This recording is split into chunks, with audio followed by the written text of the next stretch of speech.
Welcome to the J-Car Report podcast, brought to you by the esteemed Johnston County Association of Realtors. Whether you're an aspiring agent, seasoned professional, or simply intrigued by the dynamic world of real estate, this podcast is your ultimate gateway to the industry's latest trends, expert insights, and insider knowledge.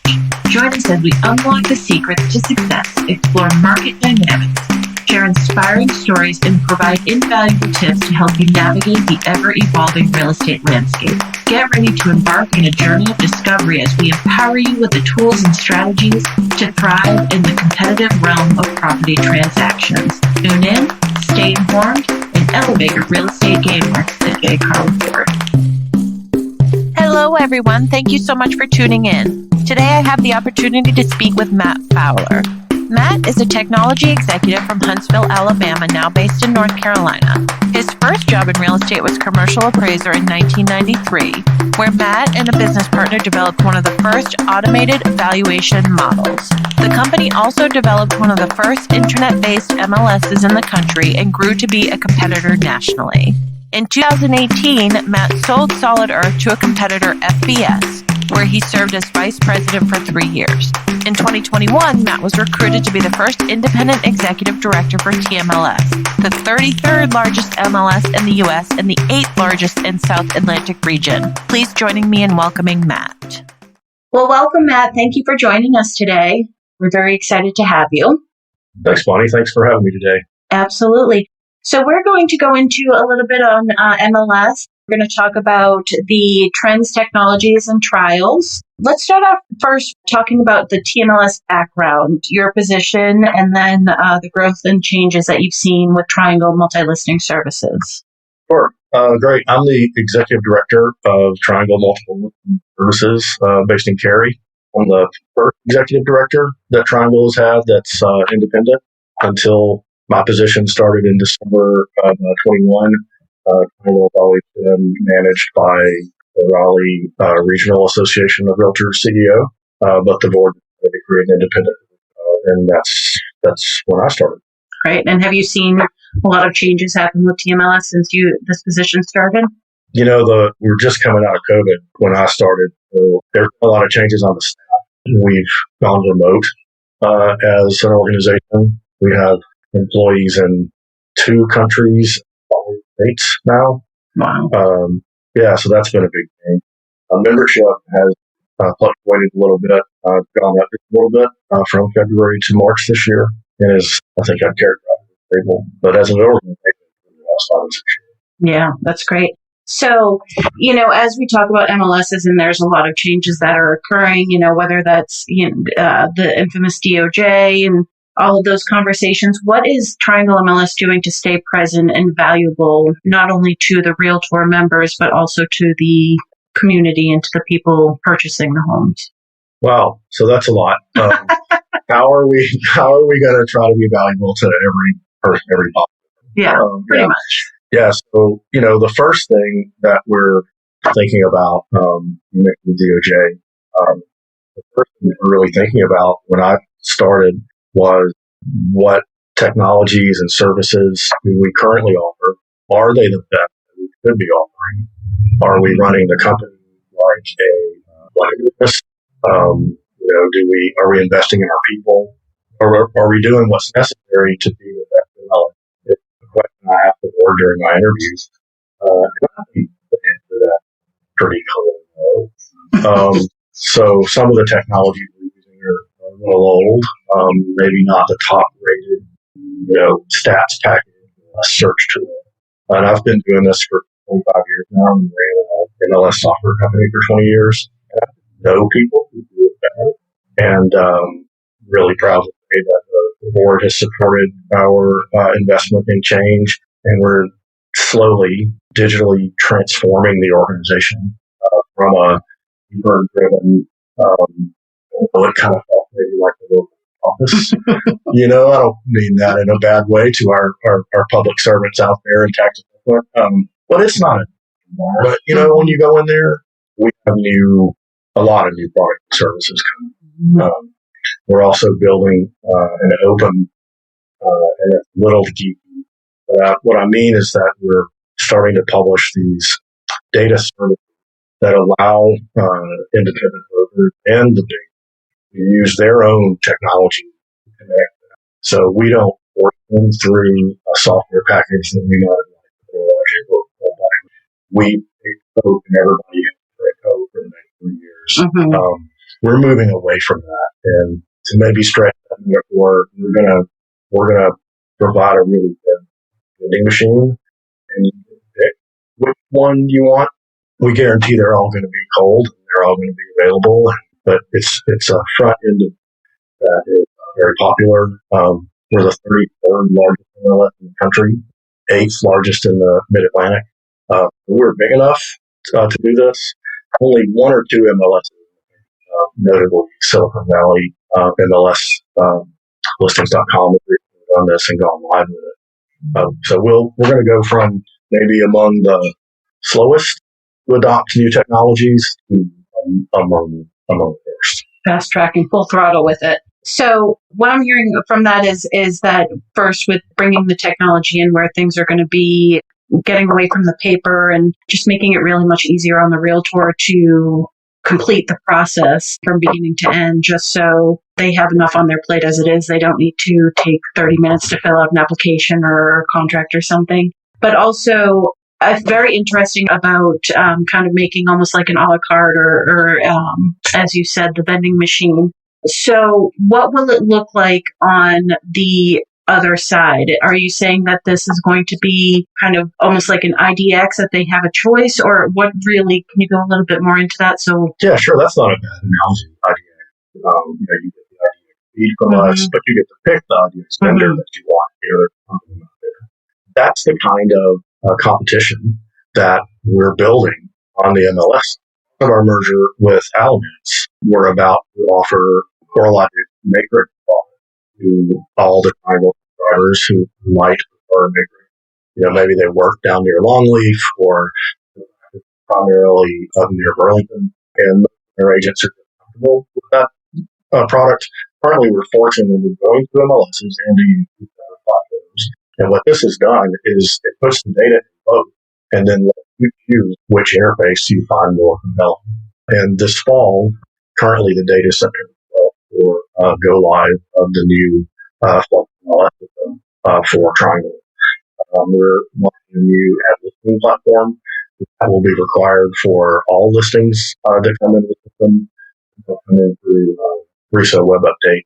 But the official way to add a listing to Triangle will be through a new ad listing module that is being built right now. It's very mobile. You can start a listing from the field, and that will allow us to offer Paragon services for the people that prefer Paragon.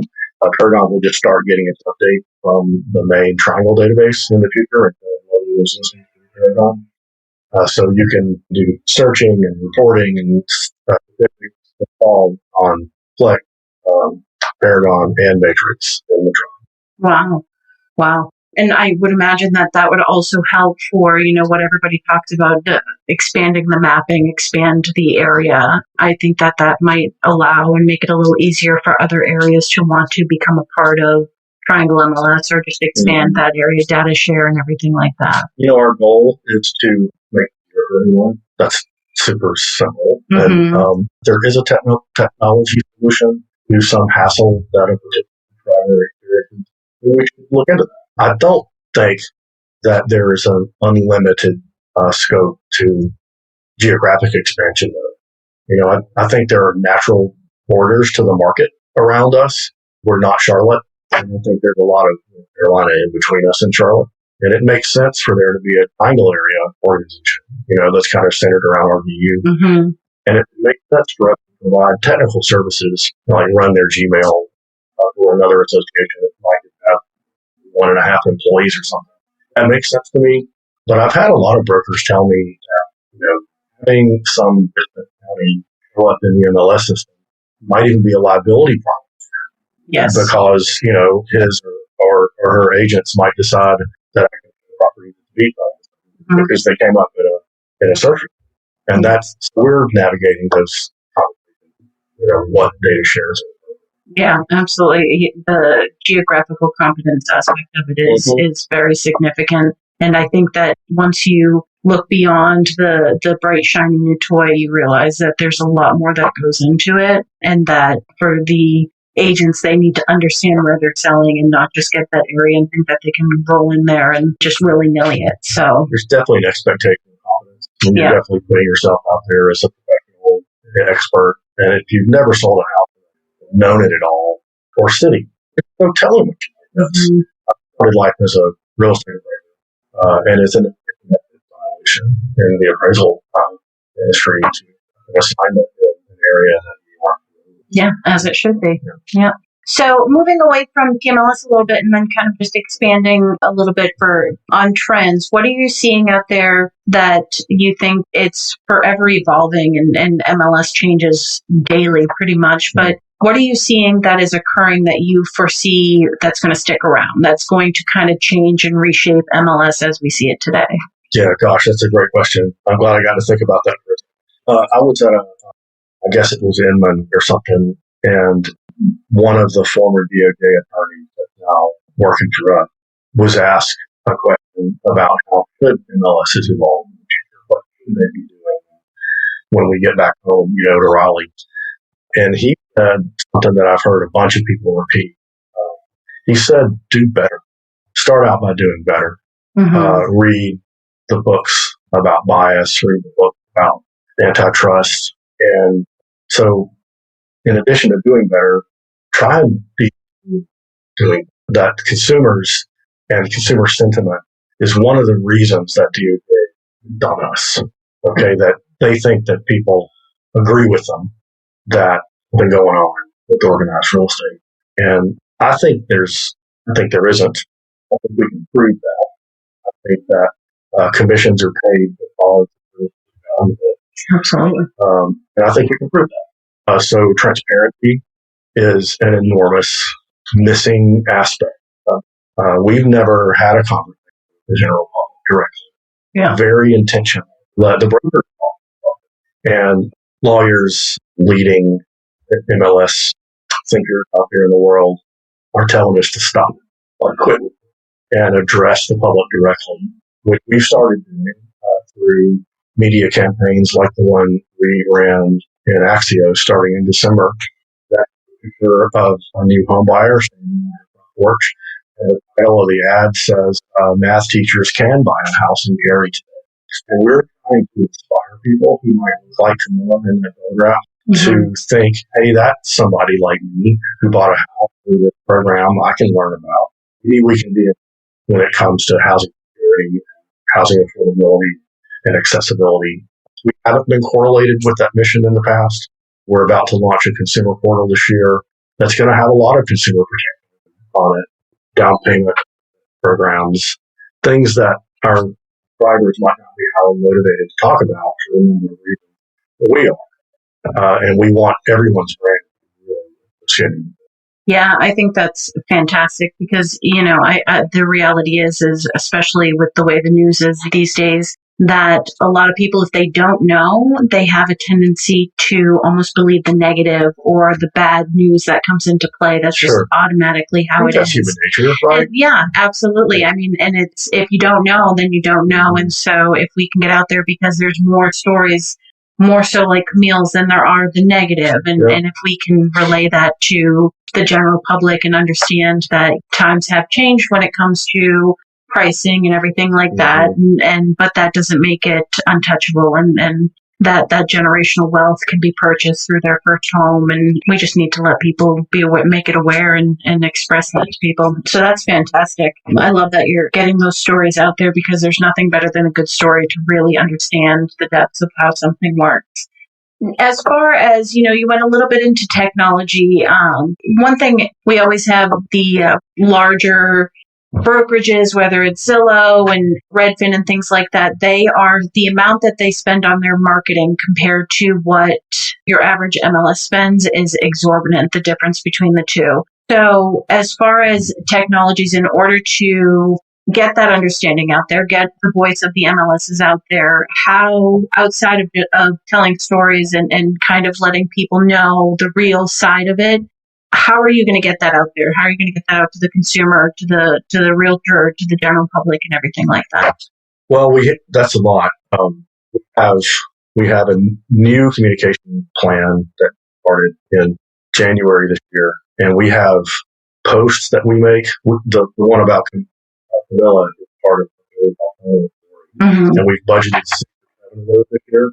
We also have leadership profiles where we're going to be talking about the people on our board, mystify what they do and humanize who these people are. I think there's, people have been on the board for a long time. People have they've done this, what happens at board meetings, and we'd like to know why these people have been on the board and what to do. We want to encourage people board membership. There's nothing better from my perspective than a good, varied group that can have an engaged discussion that would reveal things that I would know about the membership and how they might receive something. But, I think the role that I referred to earlier is, in one way, it's backing away from the product selection. I'm not going to pick up Pepsi, for example, but it's going out and finding things that might be new options, stretching the soft drink metaphor, things maybe local that you've never heard of. We have 2 different, very intentional startup incubator projects involved. One of them is called the Innovator Network, where you meet with a group of people. Right now it's twice a month, pretty often, and we look at startups that are coming up out of our TP, out of the region, hear from them and see if they might be useful. If they really are approaching revenue or they're post-revenue, we introduce them to the NAR Reach program, and Triangle is an NAR Reach Labs participant. We actually have access to NAR venture capital, and we can take them right from a startup hackathon that we host directly to revenue and to VC funding, and to exposure to 50 MLSs that are part of the Innovator Network. Those all are just continually being vetted that they're real.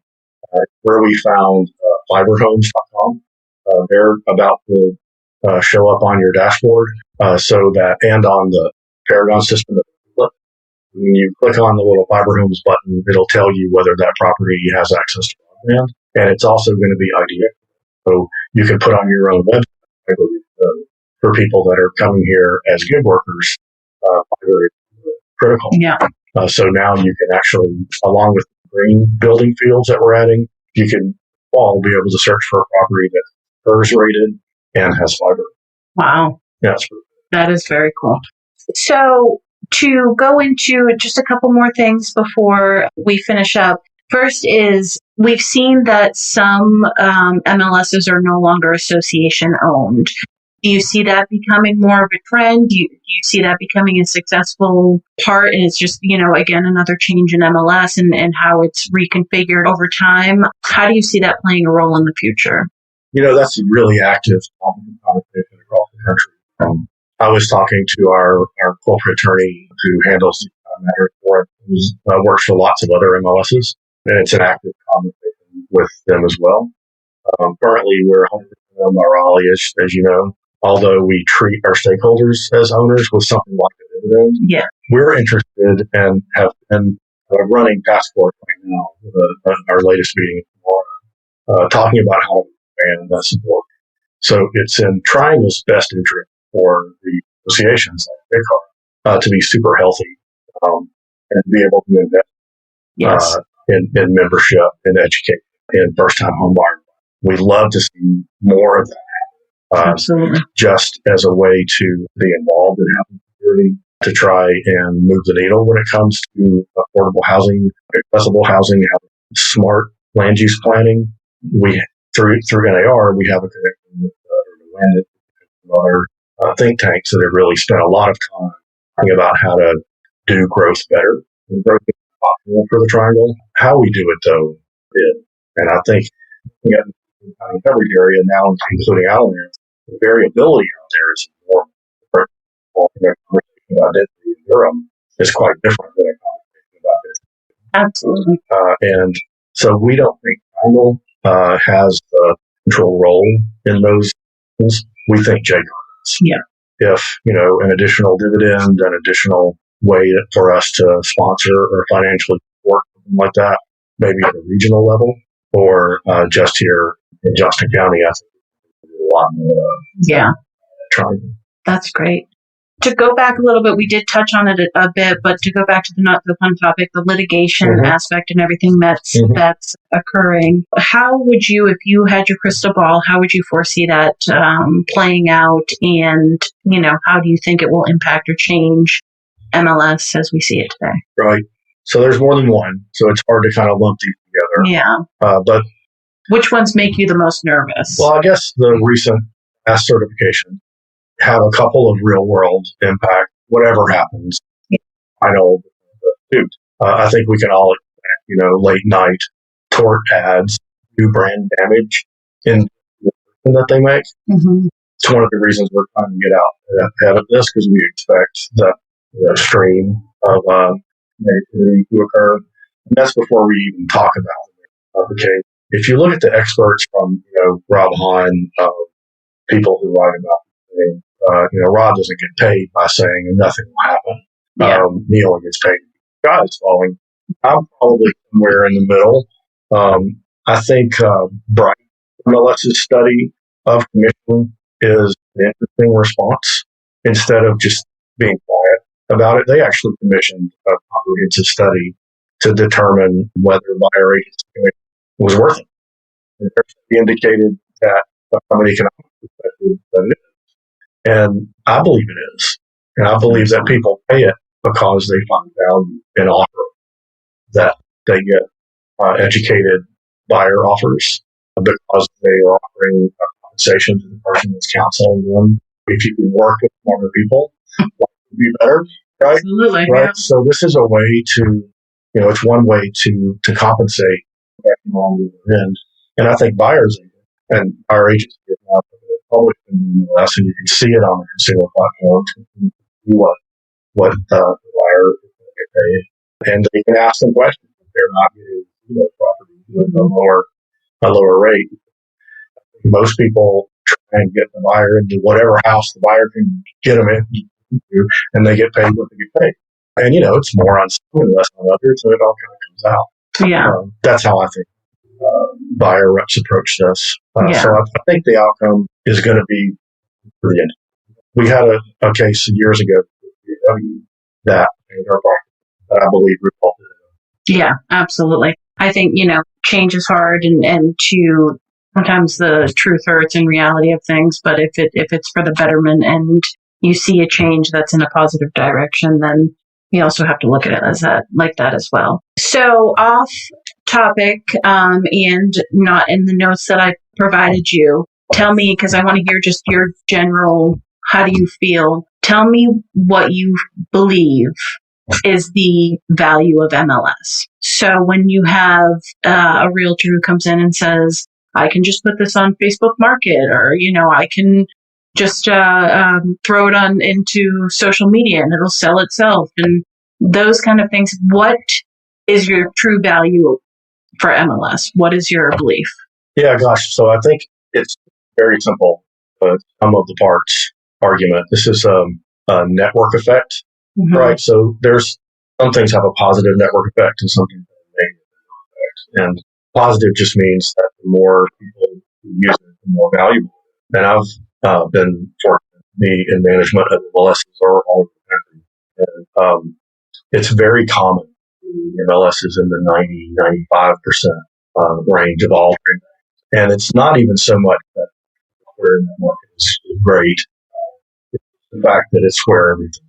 And we can talk about the rule that we impose. We sent out almost $250,000 in year. So if people put up property a little over the line in the wrong place to get the marketing better, or they describe the property incorrectly, or they do something else that would be not truthful, then we correct it. And, marketing. It's sort of like whether you're gonna professionally market something or you're just gonna put it.